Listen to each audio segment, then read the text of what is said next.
Good morning, everybody who has decided to join today, this morning, Vilnius Consultations 2020. This is the annual event of Vilnius Institute for Policy Analysis. We organize the event online this year. And this is the third discussion of Vilnius Consultations. We had already two discussions. One was on changing nature on US global leadership. The second one was on emerging hybrid strategies in the pandemic era. And today we have a panel and discussions on very hot issue on the what's happening in Belarus. And the topic is formulated as updating the meaning of grid, how much of civil unrest is enough for Belarus. Vilnius Consultations 2020 are supported by NATO Public Diplomacy Division, and we welcome everybody who has agreed to be panelists or who are just joining us for the discussion, and then we will have questions as well. Today we are in the company of the distinguished fellows from different countries, and I now will pass the word to Vadim Vileita, the journalist, the interpreter, and the political commentator, who will present the topic and the panelists. Thank you, Vadim. Thank you, Virginia, and good morning, everyone. Good morning, dear audience. I'm really pleased to welcome you all to this discussion, to look into this very hot topic, which is very vividly discussed, at least here in Lithuania, since the 9th of August, when protests of unprecedented scope have started in Belarus. And this is really an unprecedented situation for this country since the beginning of Alexander Lukashenko's rule. Actually, protests or peaceful protests are the words most media outlets use to describe the situation in the country, though many activists, also many analysts and commentators prefer using some different terms, such as the revolution, revolt, uprising, or even riots sometimes. So there are actually many opinions about what is happening and what it can lead to. As we know, experts prefer facts to opinions. However, different opinions and perspectives are also important. This is why today we have different perspectives of the situation, primarily different geographical perspectives with our speakers here, all from 3 different cities. And I would like to introduce our panel speakers now. Anaïs Marin, PhD, who is a political scientist specializing in international relations, Russian and border studies, and she is now conducting research on Russian sharp power at the Center for French Civilization with the University of Warsaw. So she's joining us from there, and she is also she holds the pro bono mandate of the UN Special Rapporteur on the situation of human rights in Belarus since November 2018. I think many of us know that she had to confront extraordinary pressure from Belarus and Russia during the most recent urgent debate in the UN Human Rights Council on Belarus, but she did it, and I'm sure that today she will share her perspective and her experience from this. Now I'd like to introduce Artyom Shraibman, who is the Belarusian political analyst, contributor for TUT.BY and Carnegie.ru. He is a founder of Sense Analytics, a consultancy agency that provides political analysis on Belarus, and he holds a bachelor in international law from Belarusian State University and master in politics and communication from London School of Economics, and he's joining us today from Minsk. And of course, Viktorija Rusinaitė, who can be called the host of our today's event from Vilnius Policy Analysis Institute, who will present her perspective on the event. She is PhD and the head of European Security Program at Vilnius Institute for Policy Analysis and curator at Annual Foreign Policy and Security Conference Vilnius Consultations. And she focuses in her research on regime transition in Central and Eastern Europe, with specific focus on Lithuania, Belarus, and Russia. During her career, she consulted the European Commission, Forum Sud, and ministries in Lithuania. So I would like to start our today's discussion from some introductory contributions from our speakers, focusing on my primary question: what is actually happening in Belarus? How can you refer to the events that are ongoing there? And do you think that these events are more over or going to the end, or it is just the beginning of something new? And if you can, please share possible scenarios that you can observe from your perspective. So please make this contribution of about 7 to 9 minutes, and later we will move on to other questions. I would also encourage questions from the audience in the Q&A tab in the bottom. So I'd like to start with Anaïs Marin. Welcome, the floor is yours. Thank you very much, Vadim. Thank you, Viktorija, Virginia, for this invitation. I'm happy to be here. As you can imagine, I'm quite busy. It's been over a month now, but of course, I very much appreciate the work done by the Vilnius Institute for Political Affairs, and I'm happy to be here with you again. The situation, as I see it, is groundbreaking, of course, by all standards, and also with regards to previous uprisings, if you want to call it that way, or electoral contests in the past that took place in Belarus. Since I have this double hat of academic and mandate holder for the UN Human Rights Council, I must say that my academic freedoms are limited, and therefore, since I guess the event is recorded and not under Chatham House rules, I might not be able to answer all the questions, especially if we go further into geopolitical discussions, for example. But I will recall 5 issues which, to my mind, are the most critical to keep in mind when assessing the situation from a human rights perspective. First of all, the situation has shown that Belarusians once again have been deprived of their right to participate in public life. The political landscape had been cleared up previously with the 3 of the most promising candidates or popular candidates were prevented from running. 2 of them are currently behind bars.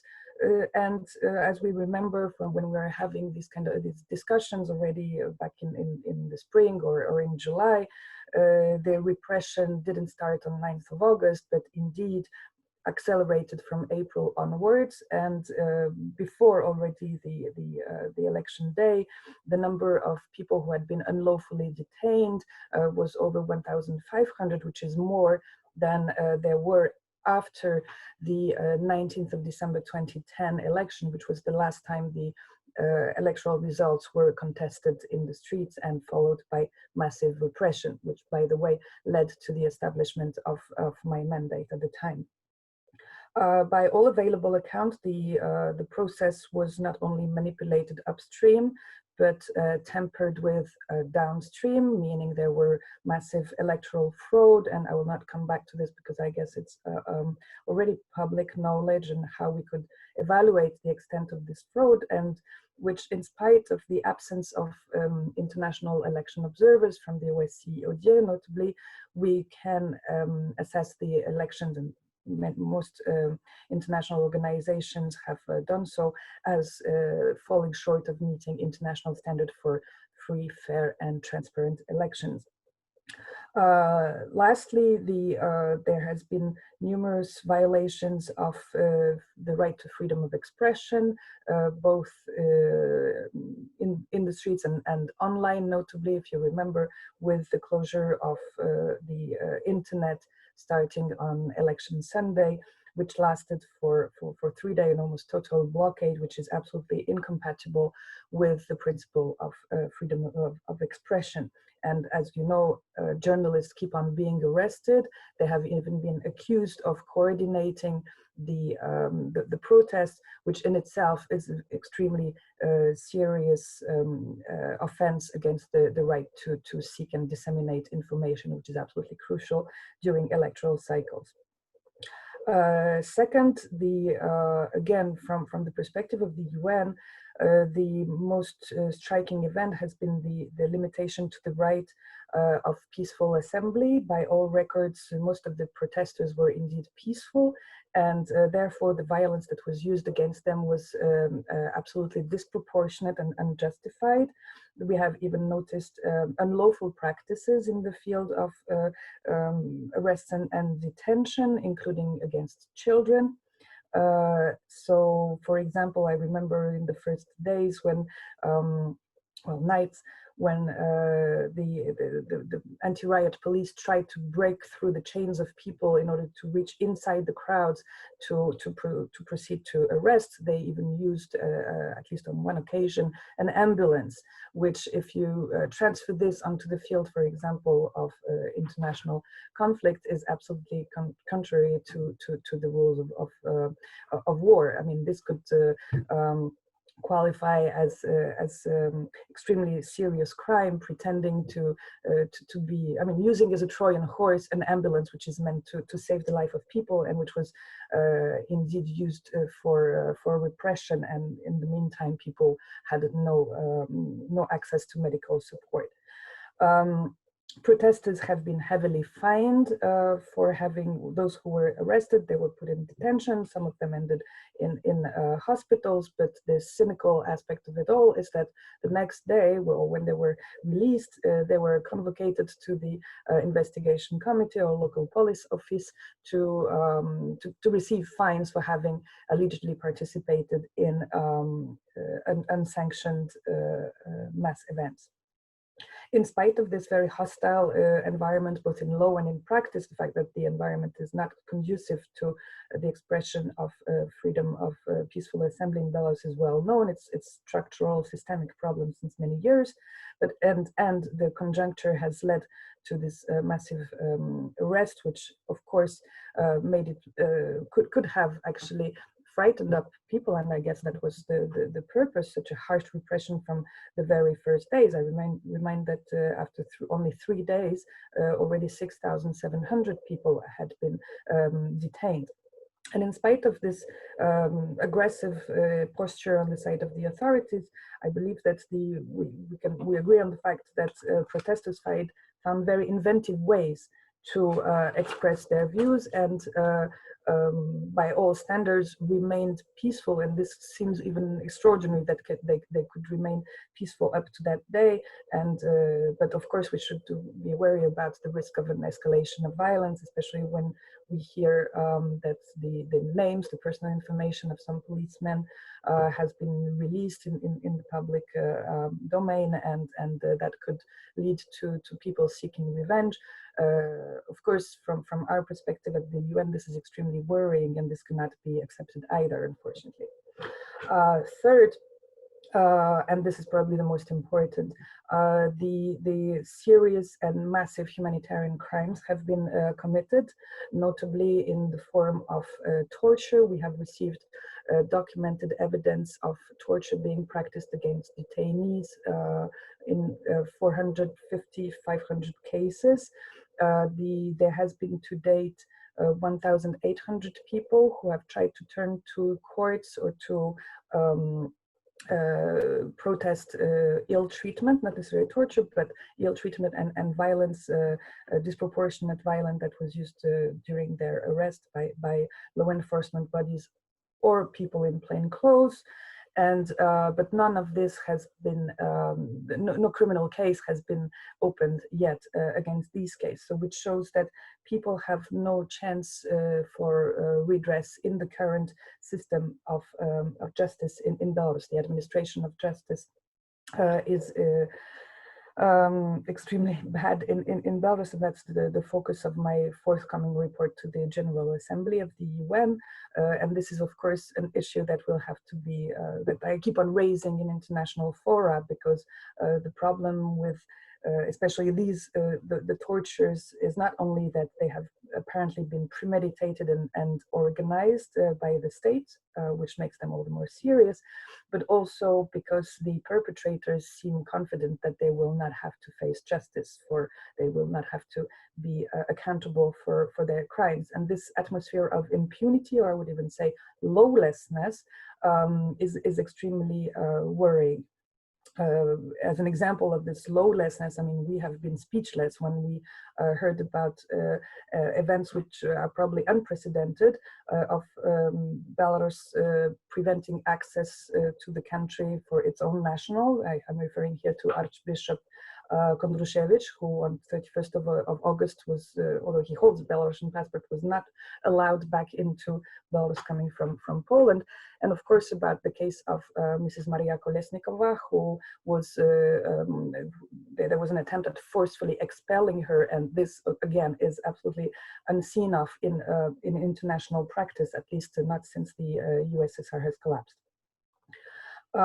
Fourth, I believe that the current political deadlock, and I will not go further into the topic of the succession and transition, maybe we can talk about it in the Q&A, but from my perspective, the deadlock is now mostly caused by the authorities' refusal to dialogue. As you know, criminal cases have been opened against the members of the Presidium of the Coordination Council, which again is extremely cynical since they are calling for dialogue. Maria Kolesnikova, for example, faces a prison term of up to 5 years for alleged, I quote, calls to action aimed at causing harm to national security committed through using media and the internet. And unfortunately, the authorities are deaf to all the calls coming from inside and outside of the country to seek a way out, a peaceful way out of this deadlock through dialogue. And fifth, and that will be my last point, I'm concerned about the emergence of alternative truth and fake news all around regarding the events that have been taking place in Belarus for the past 1.5 months. I consider there's a danger of an internationalization of the conflict on the information sphere. We see it happening already. So, of course, you know about the geopolitical background and the fact that Russia apparently supports Mr. Lukashenko, claiming it is supporting Belarus for its own interest, that without Lukashenko, the country is doomed and would collapse. And as you know, they go in sharp opposition to the initiatives that were taken by a number of EU states. Unfortunately, not the EU as a collective actor, but some EU neighboring states, notably Lithuania, or the Baltic states, and Poland, which have adopted national level sanctions and which are treating Mrs. Tsikhanouskaya almost as the de jure head of state already. I'm concerned about more than this geopolitical situation, which in itself is worrying, about the narratives. The fact that if you look at Russian media, for example, or Belarusian state media, you see that there is an attempt at transforming the truth and the reality.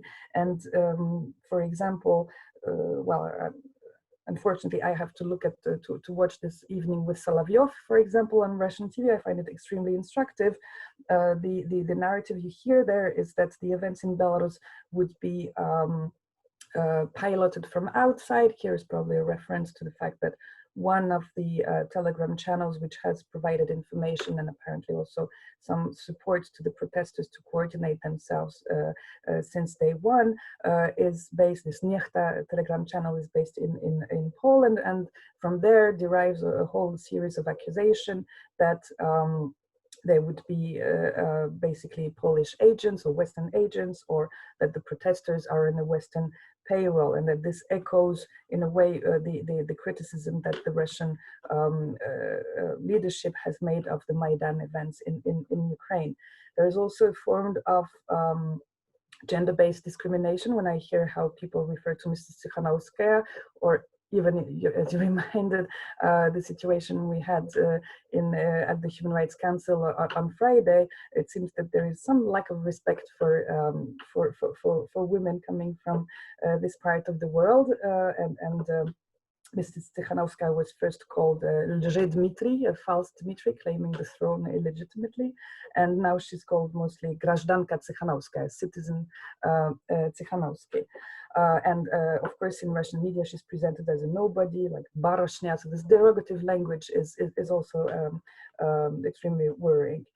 What I see is that Russia is trying to transform the events into a personal issue of and activating of its besieged citadel rhetoric, that basically it's Russia being under attack, and notably the Eurasian Economic Union and Eurasian integration prospects. And that is why Russia is now mobilizing to prevent what it sees as an illegitimate intervention into its sphere of influence and sphere of interest. So to conclude, I would remind that from the UN's perspective, human rights are not a domestic affair, and they require the attention, the renewed attention of the international community, because again, as I said, there might be the events that happen and level of violence and the torture that we have been reporting, and that will be further investigated, hopefully by international organizations, could qualify as crimes against humanity. Thank you, that's all from me. Thank you, Anaïs, for this introduction. And you have referred to developments in Belarus as political deadlock and human rights crisis, groundbreaking crisis. Now I'd like to turn to Mr. Shraibman, who is in Minsk, and your touch and perspective on the events is particularly important. So we really are willing to hear from you.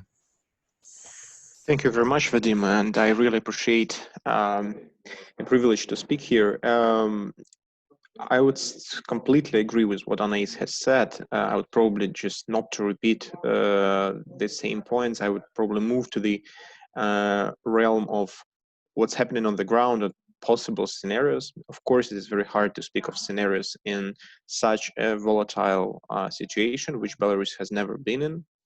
But let's try. I mean, what we witness is, yes, a political stalemate. We see that neither side of this political conflict is prepared to somewhat soften its position. So there doesn't seem to be any room for compromise and any willingness on the side of the authorities to even get to the point of compromise. So there is not just the mutual distrust, but the mutual non-recognition. The protesters, I would claim the majority of Belarusian society now, does not recognize Lukashenko as a legitimate leader, while he does not recognize this reality to be true. So this is a very peculiar, almost psychological situation where two sides speak different languages. Metaphorically speaking, they live in two different informational bubbles, or I would say that it is more from my side, it seems that Lukashenko lives in the bubble that was created for him by his first and foremost aides in the upper echelon of Belarusian nomenclatura, while there is not a clear way of how these two informational worlds can be, how the gap can be bridged between them. And that is a problem, because this leaves us with options that seem that more resemble one side crushing the other quickly or gradually, but such a stance where sides live in two parallel universes informationally, they do not give us too many hopes for peaceful and inclusive resolution to this crisis. Resolution of this crisis can be peaceful, but I don't think that this will satisfy either side, and in these circumstances, the side of the Belarusian people, because the only peaceful resolution to this, which is sort of probable or possible, is just protest withering down under the pressure of the regime. And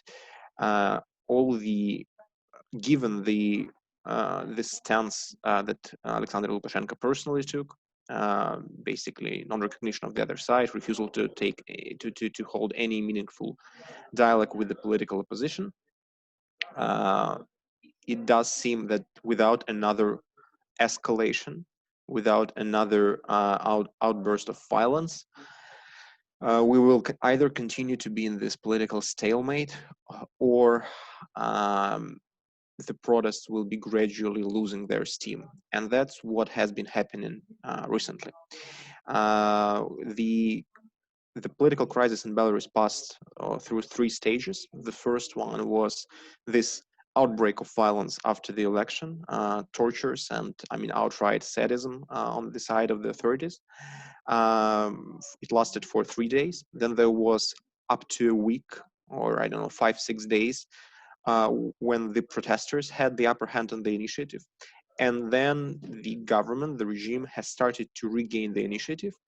And what it did since then was the gradual increase in the level of repressions. And that has been, many times noted that these repressions are not, peaceful or targeted. They're still massive. Each and every Sunday in Belarus is like the 19th December of 2010 in terms of the number of detained people, beaten people, arrested people. The number of political prisoners is now through the roof. It's now over 60 the last time I checked. However, this is a departure from the level of violence that we've seen in the mid-August. And the calculation of the regime is to sort of boil, like you boil the frog, when you gradually increase the temperature, the frog does not notice how it gets boiled, and here it is. And this is the calculation. So I see 3 very basic and general scenarios in front of us. First one, which is, I would describe it as a baseline scenario, is what happens now, where authorities are trying their best to keep the repressions targeted, keep them under certain level of violence, not to stir up the public emotions again. But they continue to fail in doing so on the weekly basis, because Belarusian authorities try to do this repression sort of accurately in a targeted way, but they fail. They do it clumsily. They do provide new triggers for protests weekly, and that keeps the numbers of the protesters still quite impressive, because the smartest tactics from the authorities would probably be to ignore the street activity as long as it remains completely peaceful. But they cannot do this. Their instinct is to suppress. Their instinct to engage in some sort of revenge to those who showed their disloyalty in various state institutions, to dismiss respected doctors, to pressurize Catholics, not to allow Mr. Kondrusevich, the Archbishop of the Belarusian Catholic Church, back into the country, to forcefully detain and beat women on the streets, which all of this just, keeps the temperature which is necessary for the protests to continue. Then there is a second scenario, which is the authorities becoming smart and not doing all of these brutalities. And in this case, I believe that the protests, if they are not leading to any success stories, any clear victories, they will wither out. There will be gradual fatigue, because the cold time of the year is coming. The weeks of the protest have not led to mass defections of the nomenclatura of the elite. There have been some cases of ambassadors defecting, of police officers, investigators, prosecutors, and many other people defecting, but not on the upper echelon of the elite, which is necessary for a swift regime change in such circumstances. So this might lead to desperation on behalf of many people. And so in these circumstances, if the regime becomes smarter, it has the chance to stay for some time. I'm not saying that this is like a done deal and we will return to the business as usual in terms of relations between Belarusian society and the regime. No, the politics in Belarus will never be the same. It will now always be dynamic, and any new trigger can return us to the phase of the mass protests. But this particular wave can be, regime can outlive it. And thirdly, there is a third, scenario, which I, of course, would not like to materialize, but I still believe it is rather likely, or let's say probable, is another spike of violence. Because, of course, nobody wants it. Even the regime does not want it, because it realizes that it can be the last straw for some of the people in the establishment. It can reanimate the protests on the previous levels. It can even return us to the nationwide strikes. But unfortunately, the instincts of the regime are such that it does not properly calculate, it's not, rationally calculates the risks of its action. So if the protests somewhat lose in their, steam, in their intensity, there is a temptation on the side of the regime to make the final, push, to make the final abrupt strike, to clamp down forcefully and to end it. And it's where, and this is the place where the new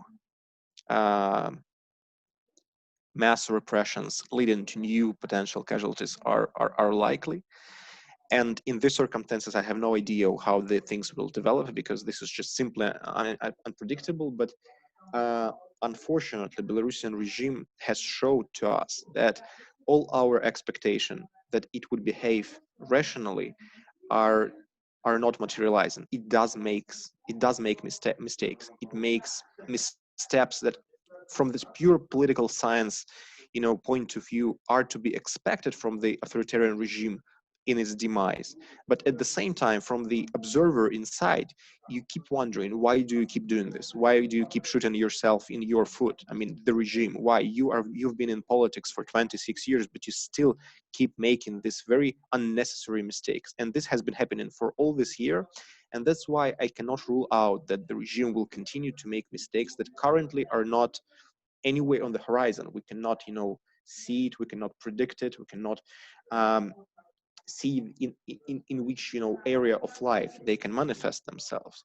But we can be pretty much sure that, given the track record of the last year, Lukashenko will not become a perfect political operative just now. I mean, after making so many mistakes. And that's why, if I had to bet, I would probably pick the first scenario, lasting for some time, where there is this stalemate, where there is this, constant small misstep of the regime, keeping the temperature of the protests going.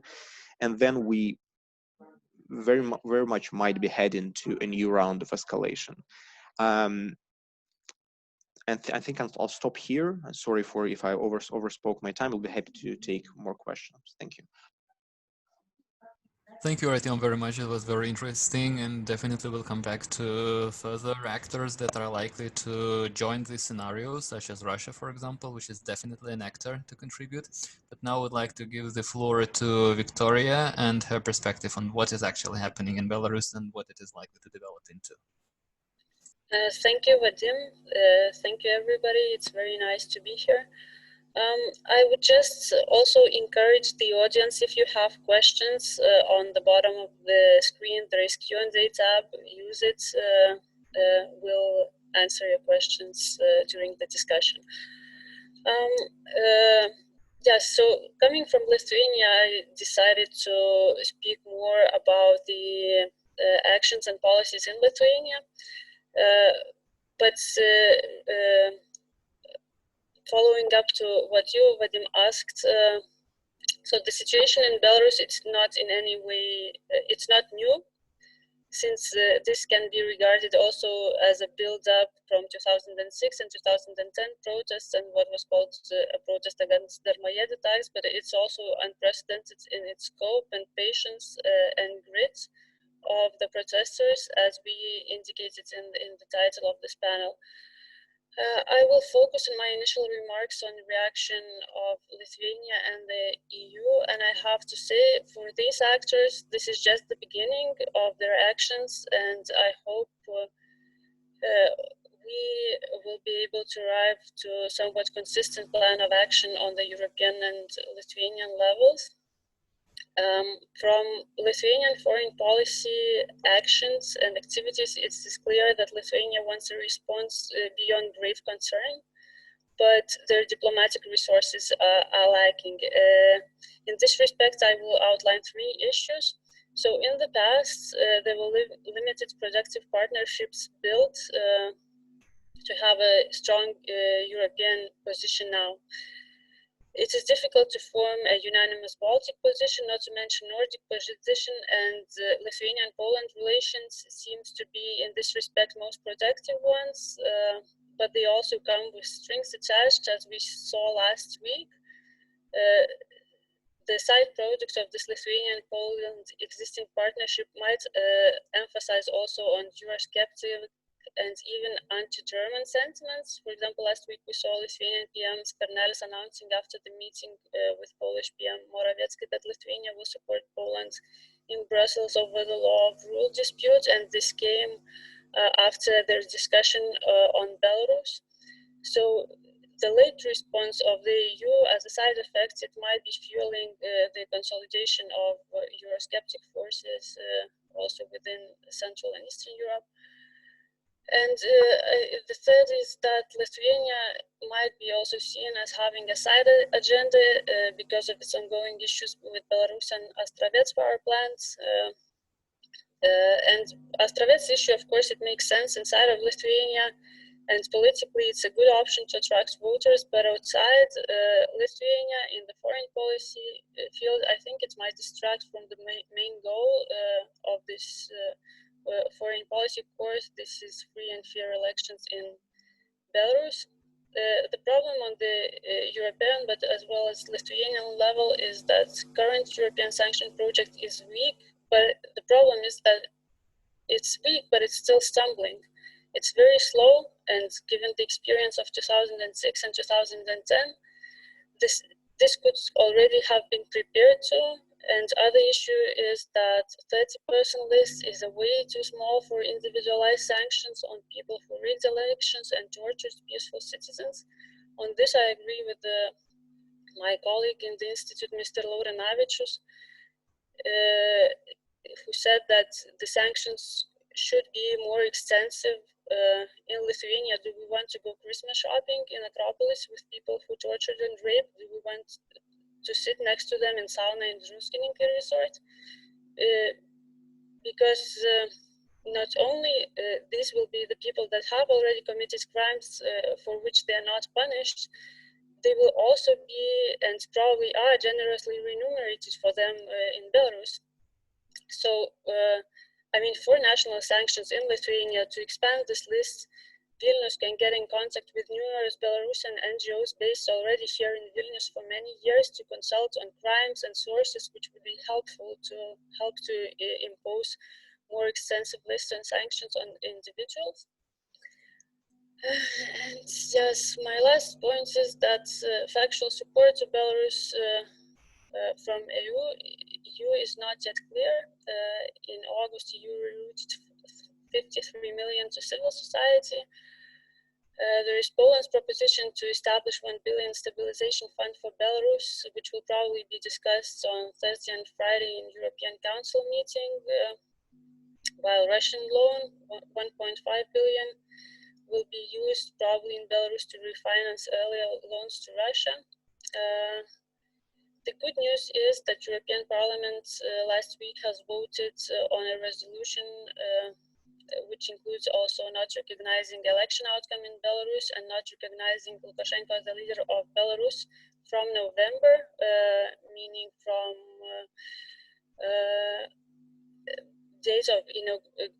supposed date of inauguration of the new president. And this will mean downgrading diplomatic relations with Belarus in November. So my conclusions of the short overview are those. Civil society and organizations and individuals in Belarus and outside Belarus concerned with this issue are already doing a lot. And it is time for national governments and transnational organizations to step up their political and diplomatic efforts. Over those years, as I mentioned, Belarusian organizations that have been established in Lithuania have accumulated extensive knowledge on Belarusian repressive apparatus, on governance logic, they are the ones to consult with. So I think governments could engage with them and consult on what's going on in Belarus and what policy options could maybe work. I think it also would make sense of, at the moment, decoupling issues of free and fair election in Belarus from the rule of law issue in Poland and Astravės issue in Lithuania, not to distract from the main goal, which is free and fair election in Belarus and justice for the victims of repressions. So that will be it from my side. Thank you. Thank you, Viktorija. Thank you for making several very important points about the role of both the European Union and Russia in this ongoing crisis in Belarus, and also the very important issue in relations between Lithuania on one hand and Belarus, with Russia standing behind it, namely the nuclear power plant in Astravets.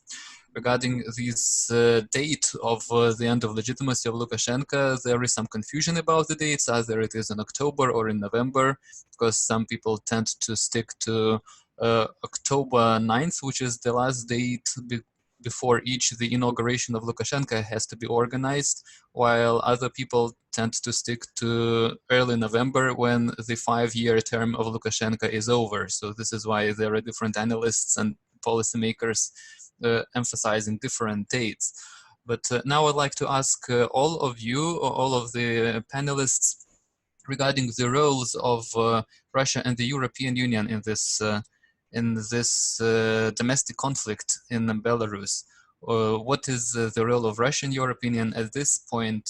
Because it seems more sophisticated than many have expected. Because in the beginning, many were just afraid of revolution in Belarus with military intervention from Russia following. But the situation in Belarus is slightly more nuanced than in other countries, and Russia is also taking kind of more nuanced position.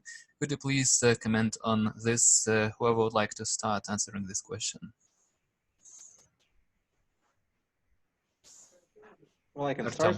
I'll probably start with the EU because it will be the briefest part of it. The EU does not have enough leverage to have any meaningful influence on what happens in Belarus. The leverage that it has, it will never use, like the economic sanctions or things like this. Visa bans and asset freezes are not the kind of measures that would force Lukashenko into changing his behavior either way. So the EU has been and is, first of all, deciding in itself the exact sanctions regime it is ready to impose. Probably the next, phase will be to decide how to engage and on what level to engage Belarusian authorities if they hold onto power. Should there be contacts with Minister McKay, for example, if you don't recognize his boss as a legitimate leader? On what level should there be contacts with the MFA? How to present your credential to the president whom you don't recognize when you send in your ambassadors in. So things like this will have to be decided, and the exact amount and the exact forms of EU presence on the ground, like will there be EBRD and EIB, European Investment Bank, working in the country? Will they be limited again in their mandate in the country? How their operations will be cut? Things like this. I think we are getting into this, deciding these details.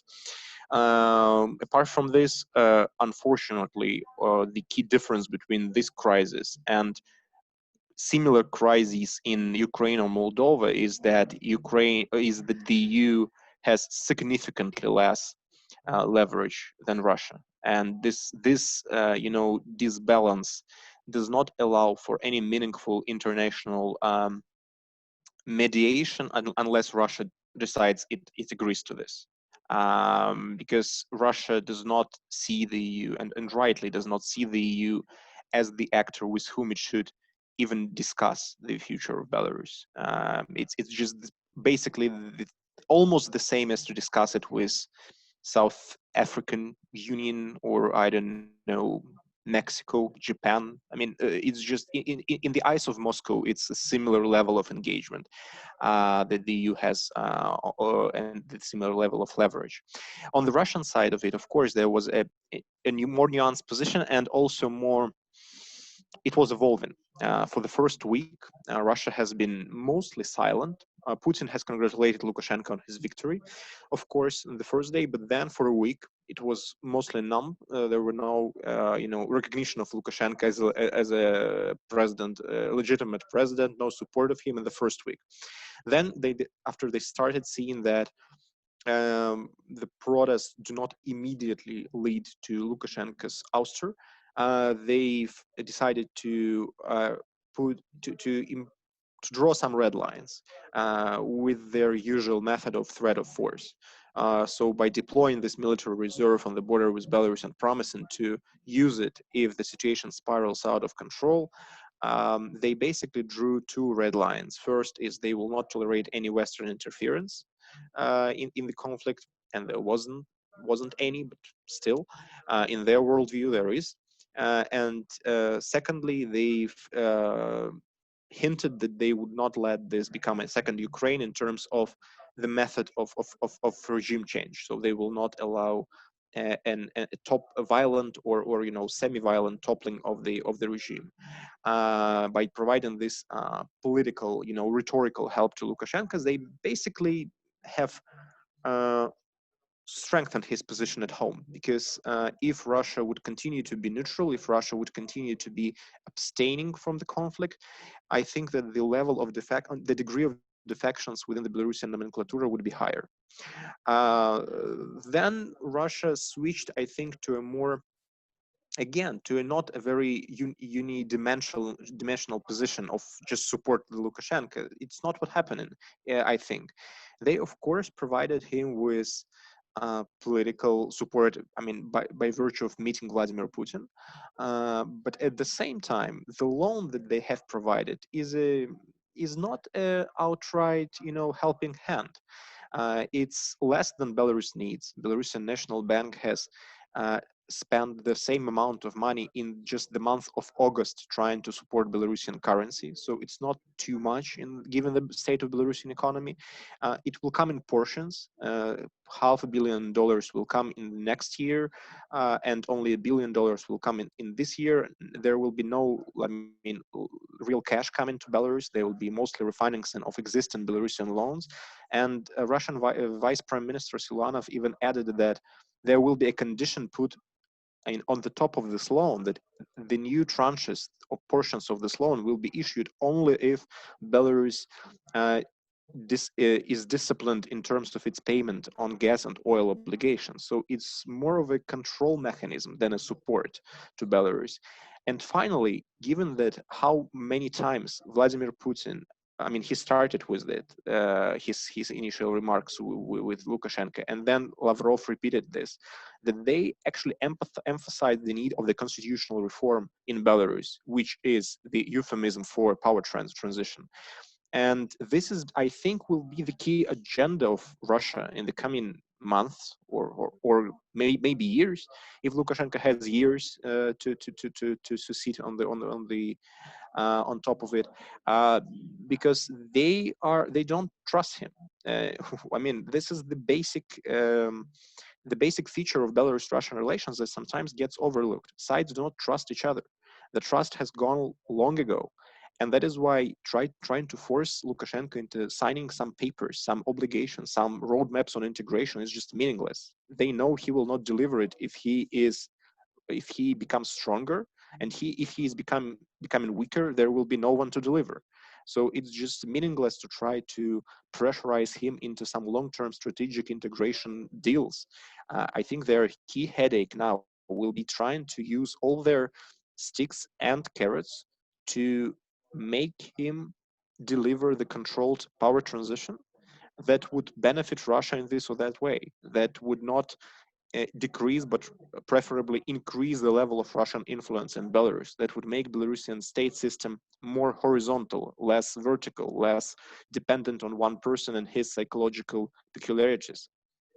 And I would say that Russia would like to have something more understandable in Belarusian politics, a politics in which Russia can meddle, because Russia cannot meddle in the current Belarusian politics, because there it is just an authoritarian,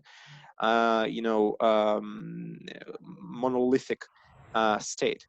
So I'd say that Russian position is, as you said, nuanced, and we should never read it as some one-dimensional, clear, unreversible support of Lukashenko. I think that the hardest dialogue, hardest conversations in the relations between Vladimir Putin and Alexander Lukashenko are yet to come, actually.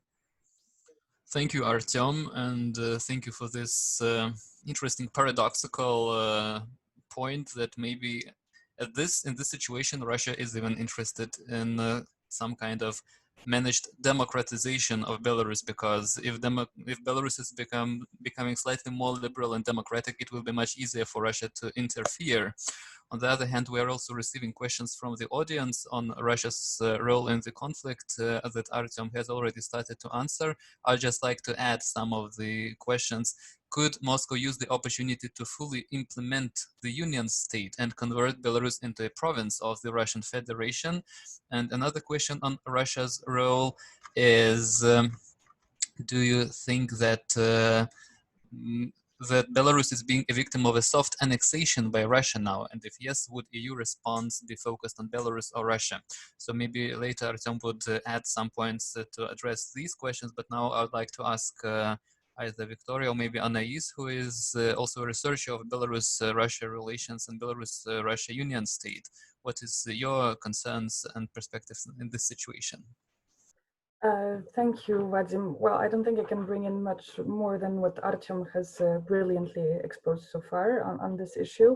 However, it seems to me that from a Russian perspective, this is exactly what is going on. I mean, from what I understand, they perceive that that losing Belarus, as they have lost Ukraine, would hit extremely hard Russia and Putin's rule in particular. And we have seen in the last elections, including in Tomsk, local elections that are being held this month in Russia, that there is a level of contagion from Belarus into Russian politics itself, and I think this is the biggest concern nowadays. It's a domestic issue for Russia.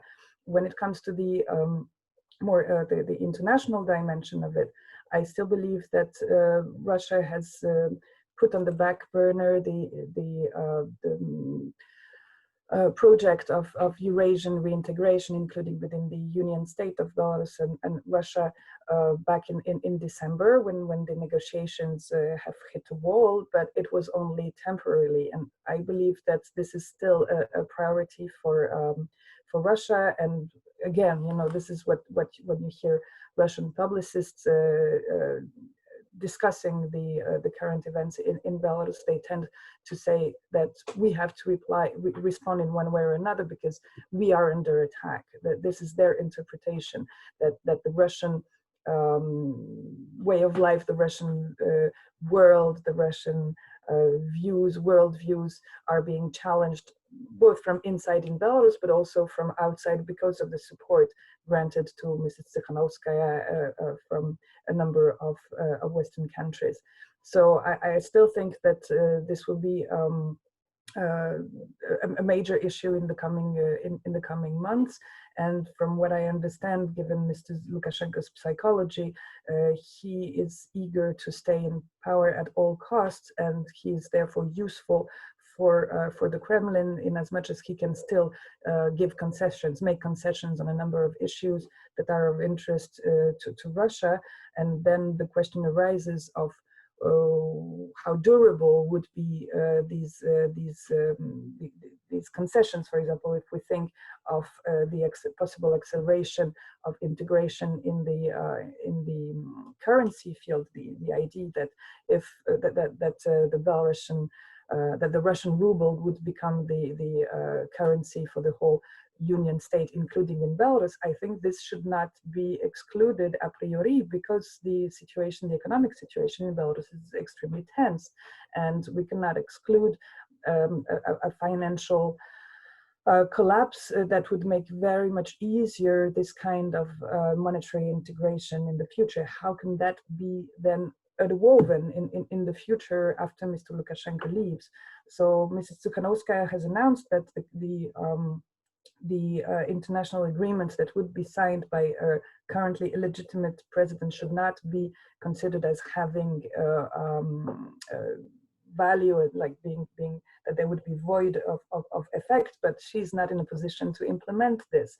So unfortunately, I believe that a number of concessions will be made in the very near future. It concerns integration in the economic and monetary field. It can also concern military integration, and notably the possible opening of an airbase of a Russian airbase in Belarus, which has been aired for a number of time, and I doubt that Mr. Lukashenko would have enough autonomy in the coming weeks and months to resist this kind of integration. Thank you, Anaïs. And maybe I would also like to add one more possible thing that Russia is expecting from Belarus in the nearest future is basically to launch the nuclear power plant, which is another project which will tie up Belarus to Russia for many, many years to come, and which will also serve as a pressure tool on neighbors, on Lithuania in particular. And Viktorija from Lithuania will maybe comment on this and other points that are relevant in terms of Russia's role in Belarus crisis today. Thank you, Vadim. As far as I know, now the launch of the power plant has been postponed to 2021, so the launch is being postponed already for some time. Already, of course, Astravets is here a hot issue in Lithuania, but mostly I think because of domestic politics situation, because of the closing of Ignalina power plant, because of the EU accession. So I think yes, the Astravets in Lithuania here is used a lot as more of a domestic issue, more of as an issue to attract voters in Lithuania, and but of course it is also seen here in Lithuania as a possible hybrid threat, as a possible point where Russia, for example, or Belarus might decide to defend its interests also by militarizing the region. Yes, I don't know. It's hard to speculate on this issue, and especially on the future of this issue, it being so hot in Lithuania now, also because of the coming elections. So, yeah.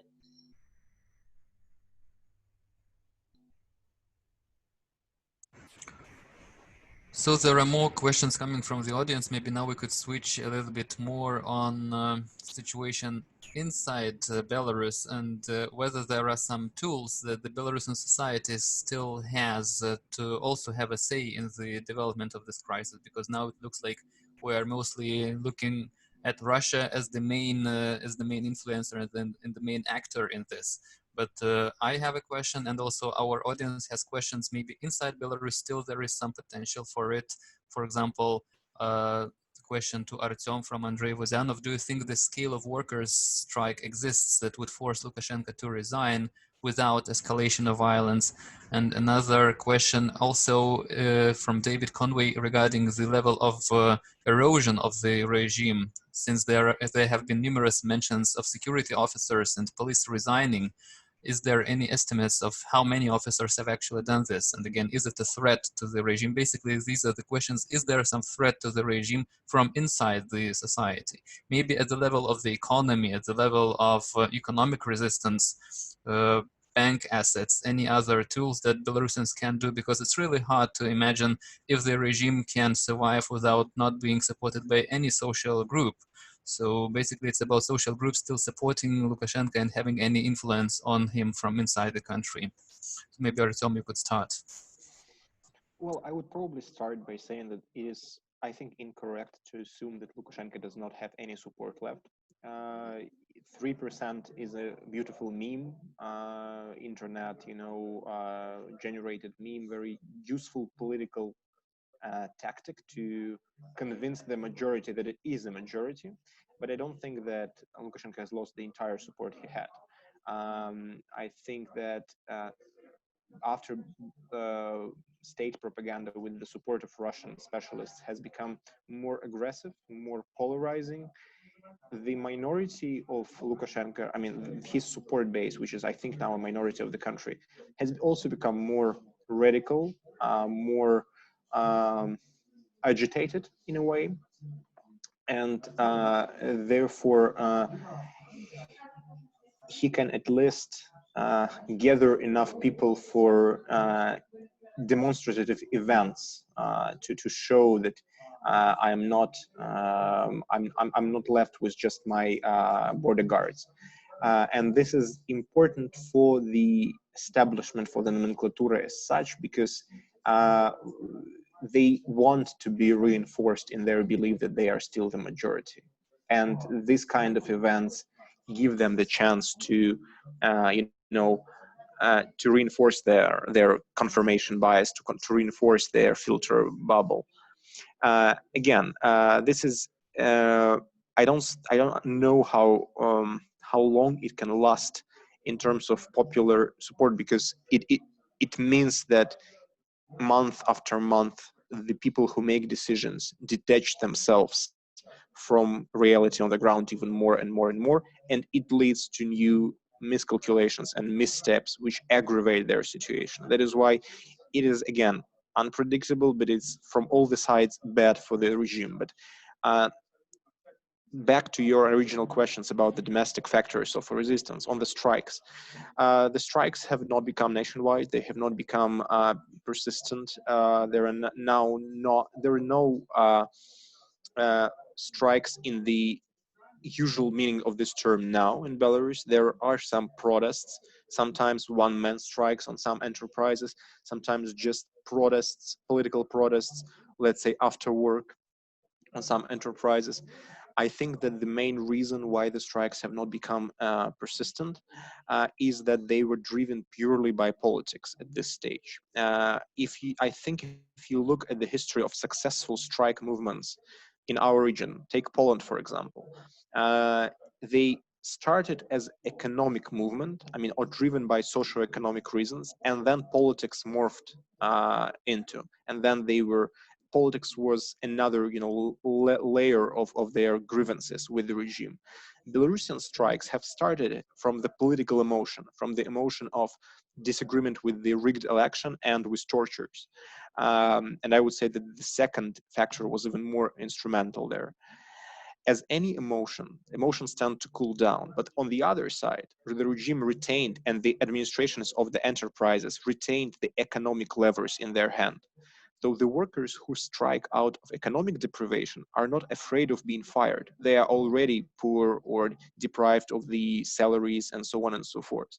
But workers who are striking because of the political motivation can still be intimidated by the simple threat of you will be fired. And that worked. And so my prediction is that until either there will be another, simply intolerable spike of violence, maybe, tens, dozens of casualties, God forbid, or there will be an economic dimension to this protest, I don't think that the strikes will become a political factor again. So either of these two conditions has to be met before we see the return of the strikes.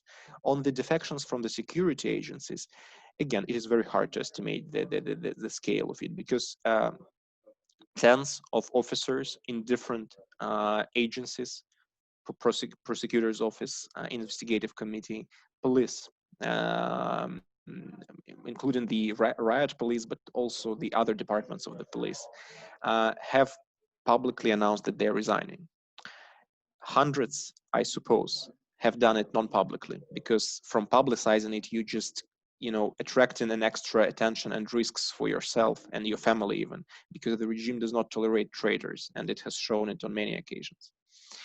But at the same time, I don't see signs that this process have become, a contagion that just, rises in the geometrical progression, that we just now see the snowballing effect of new resignations every day.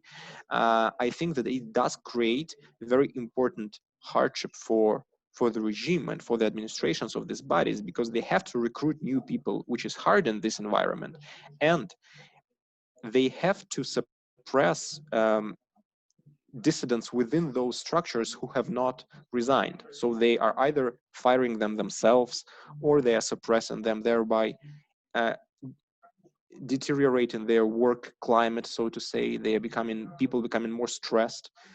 People who are resigning, leaving their former colleagues with extra work, which demotivates these people to work. So all of these micro-level management problems are actually quite real in some agencies like MFA, for example, where there are now like dozens of people who either left or have been fired. And MFA is not such a big, agency, and it means that people who remain will have to work for 2 or 3 colleagues of theirs, and have just faced their friends being quite cynically fired. So it is not a very healthy work environment. That's what I would say. And this also creates a fertile ground for new missteps, miscalculations, and poorly thought through decisions. Thank you, Artyom. So basically, it looks like the regime has not suffered such losses that it crumbles immediately, but all those losses possibly contribute more and more to it becoming less and less sustainable in the future. Do you have something to add to this contribution, Viktorija and Anaïs? Yes, I can add some things about the domestic drivers of the protests. I think that they have shown, Belarusian protesters have shown that they're extremely resilient and inventive. And it's, of course, it didn't start in August. Belarusian society has changed considerably over the past years.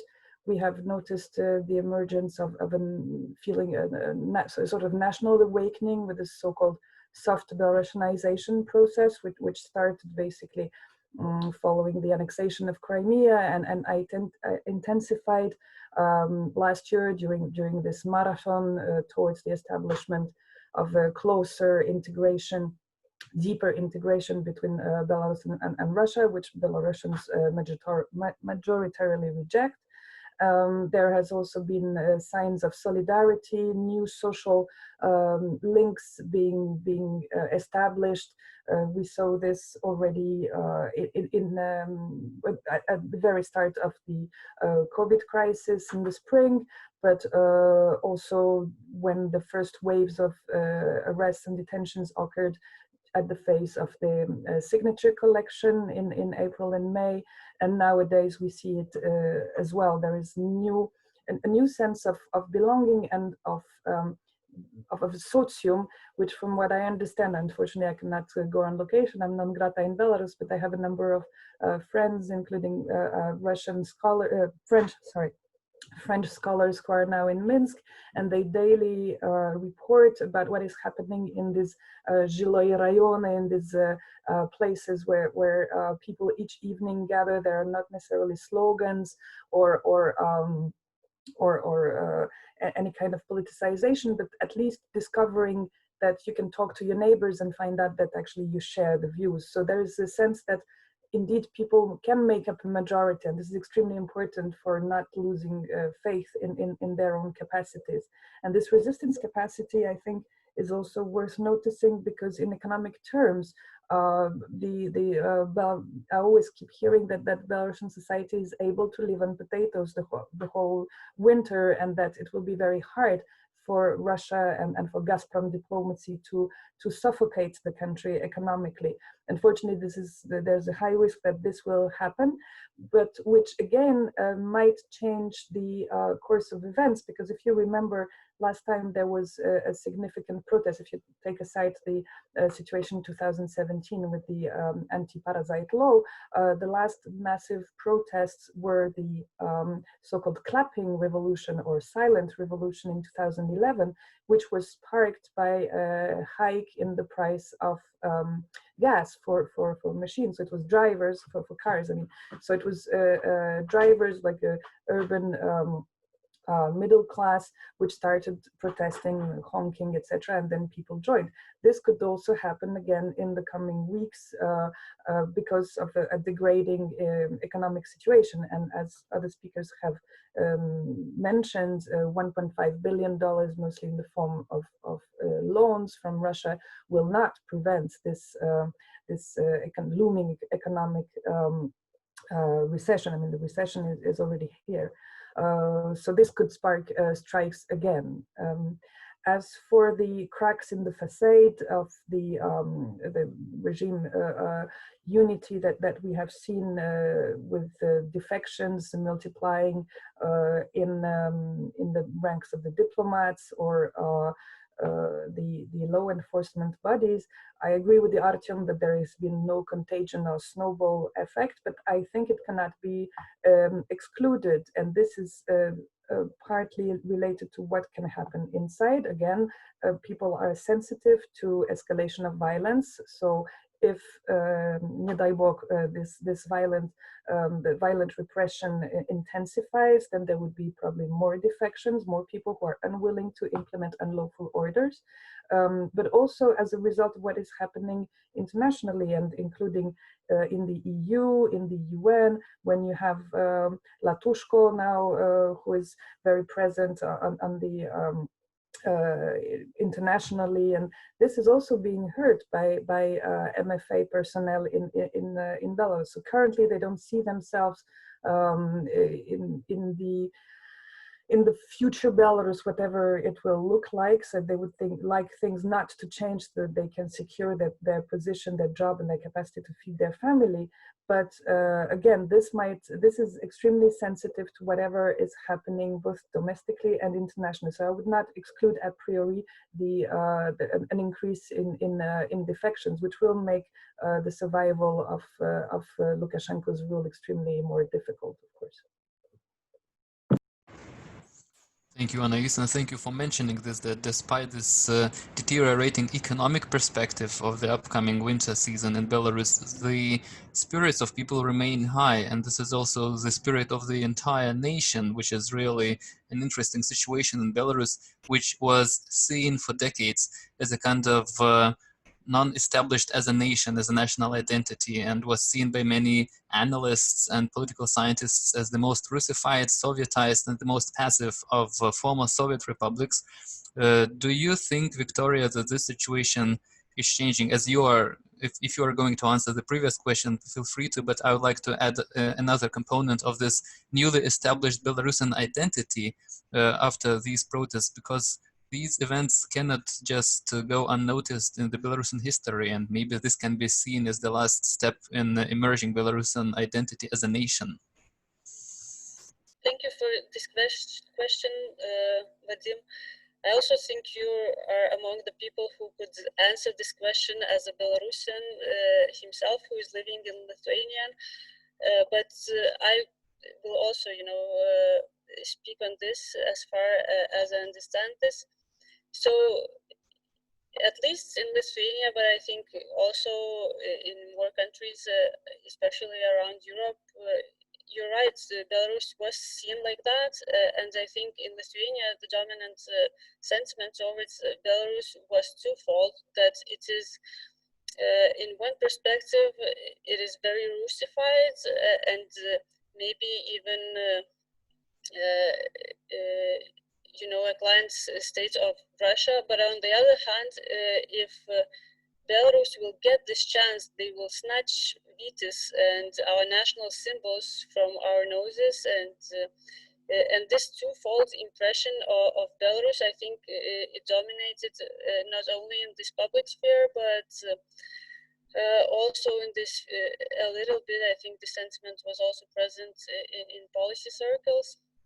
So I think it is now very interesting to follow not only what's going on in Belarus, but also how the views on Belarus are currently changing very much in favor, and how people both in Lithuania but also across Europe understand more what Belarusians are, how they understand themselves, what they associate to, what they want. that this is, in a sense, a society with democratic values within the society, although it did not have democracy for 26 years. So I think it's very interesting now to follow how these views publicly are changing. I don't know, maybe, Artyom or you, Vadim, you're better suited to answer the question, is something changing inside Belarus? But I think the view on Belarus is definitely changing now, very much to the positive direction. Thank you. I'm also noticing the same. On the other hand, the national identity in Belarus is hardly becoming any more nationalistic.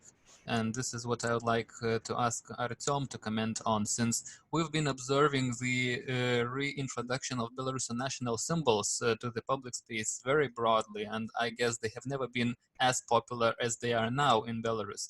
On the other hand, this has hardly led to any rising nationalistic sentiments, or for example, could you comment on the use of Belarusian language? Do you think it was any popular at all during these protests, or this was mostly a Russian-speaking protest?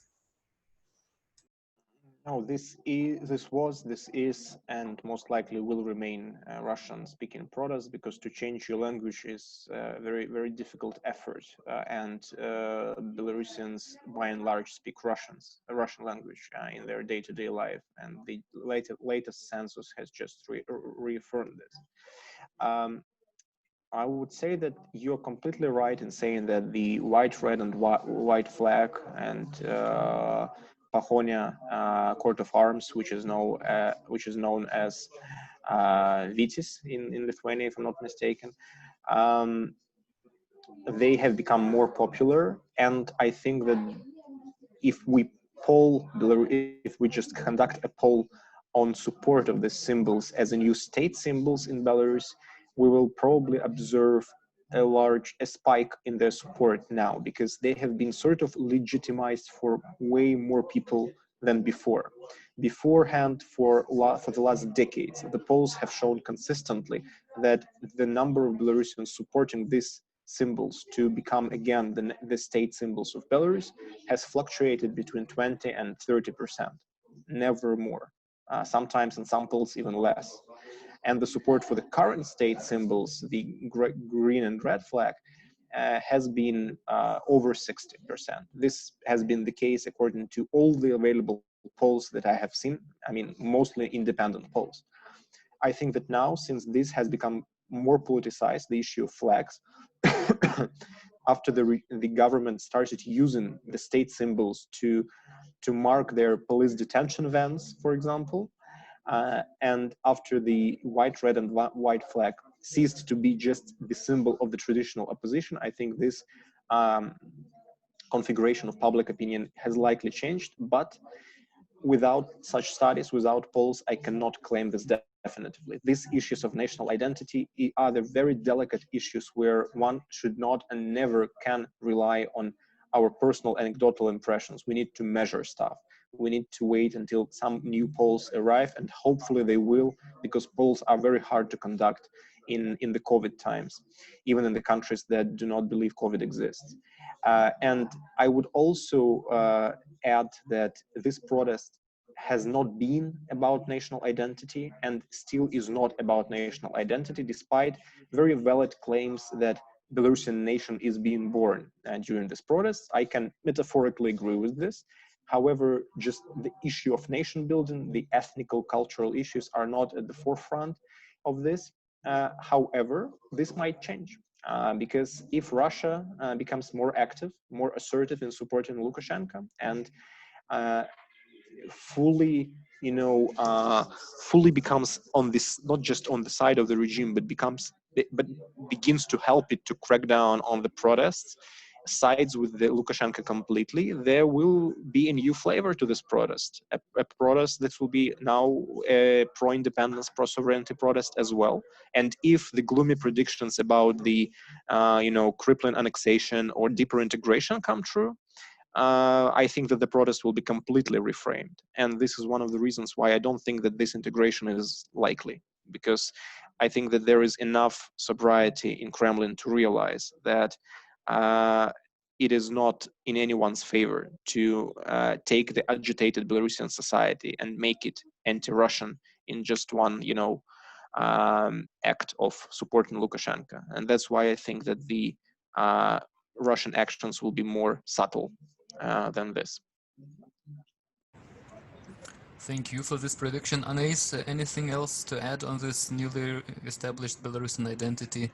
No, of course, this feels like a very good note to finish, but we still have some time for our discussion, and maybe as we have these 10 minutes remaining, we could try to view the things from the perspectives of the Belarusian regime and maybe also Russia that claim frequently that the Belarusian state's sovereignty is under attack, claiming that this is basically an intervention from the West. Of course, so we will not need to comment on fantasies, but on the other hand, maybe we can comment on quite interesting phenomenon of this uprising is that the fact that many protests were actually coordinated from Warsaw. Of course, this Nechta channel, it is Nechta originally, which means someone, but many people in the West refer to it as Nexta because this is how they chose to spell it.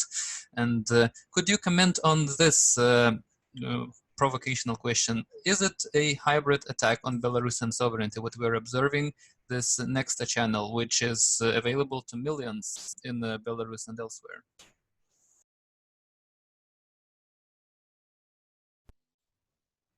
Okay.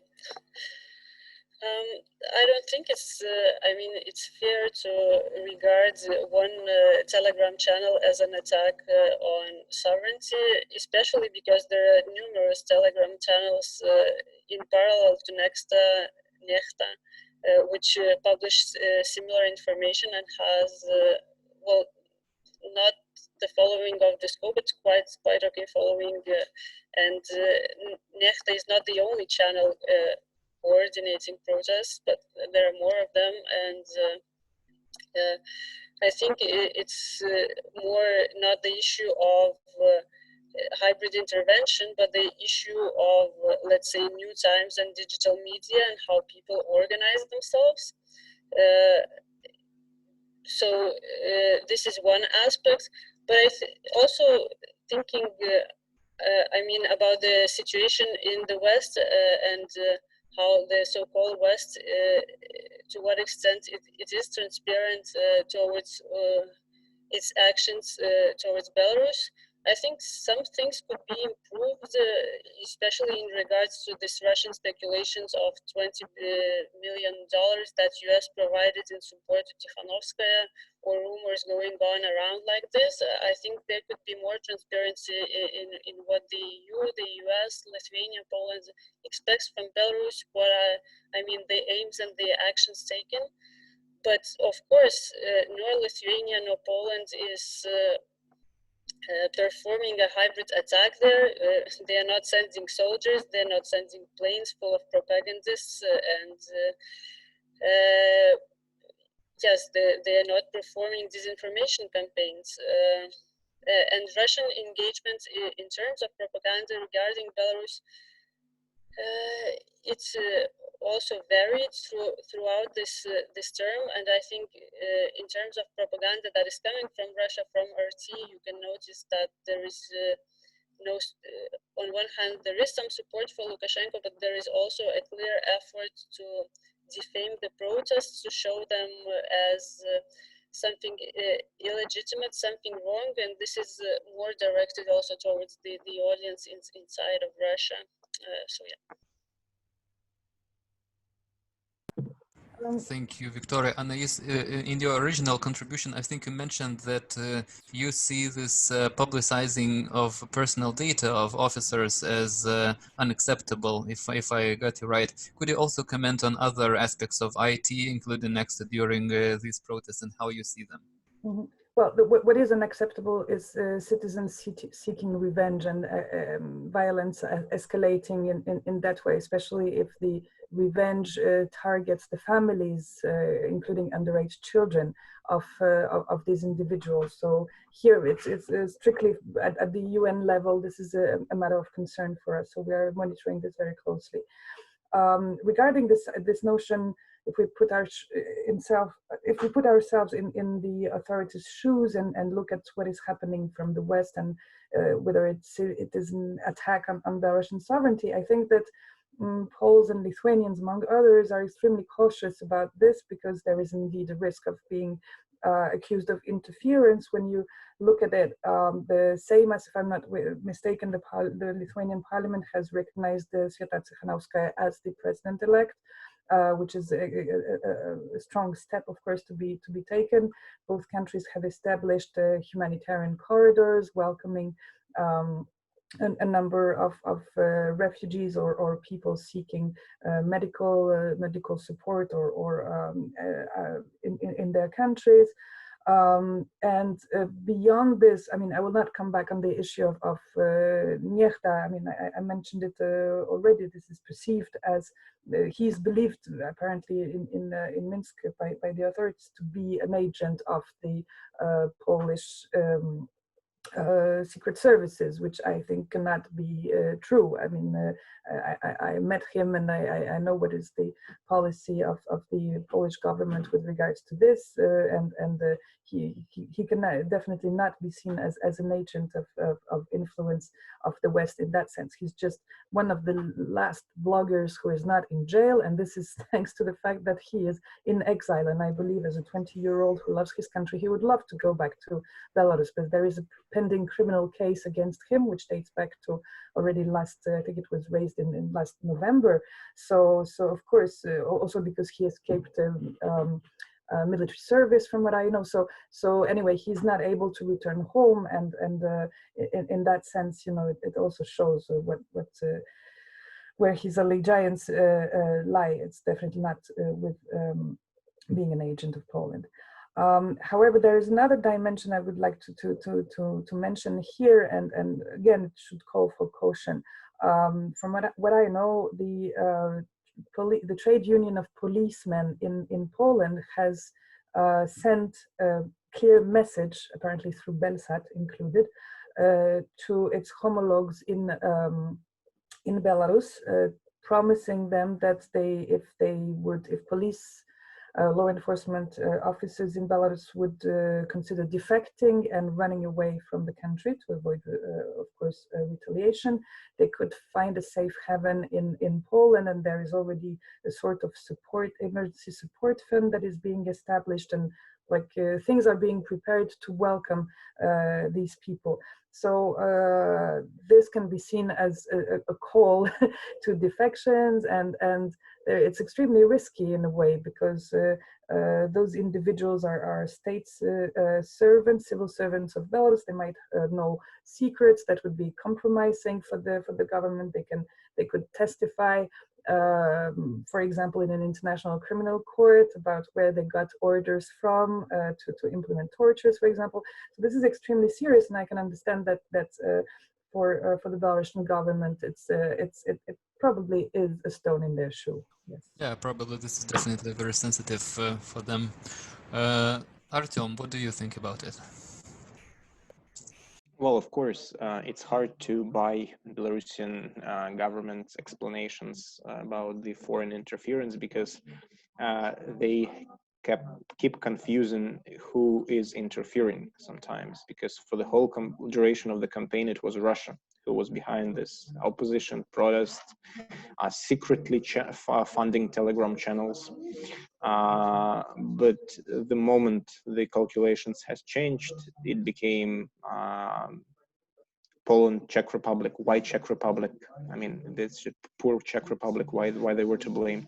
Lithuania, of course, US as they always, master of revolutions. Again, Nechta and others and other Belarusian diaspora did not leave the country because they wanted to be abroad, or because the Polish or Lithuanian government invited them to stay. They left the country because of some very known criminal cases launched against many of them. So it was a forced, it was basically an exile. And to suggest that the Belarusian government has created these refugees, exiles by itself, again, shooting itself in the foot, because by suppressing the freedom of speech at home, by suppressing independent media at home, you basically channel and tunnel the audiences to the sources that you cannot control. I, of course, don't buy the claim of foreign control, because there are no evidence for them. And I happen to know many of the owners of the Telegram channels personally. I see their work on the daily basis sometime and discuss it with them, and I see how these ideas are being born. And there is no foreign government, even of such prosperous and democratic countries as the EU members, that can that is able to micromanage this level of creativity and coordination that these channels are delivering. So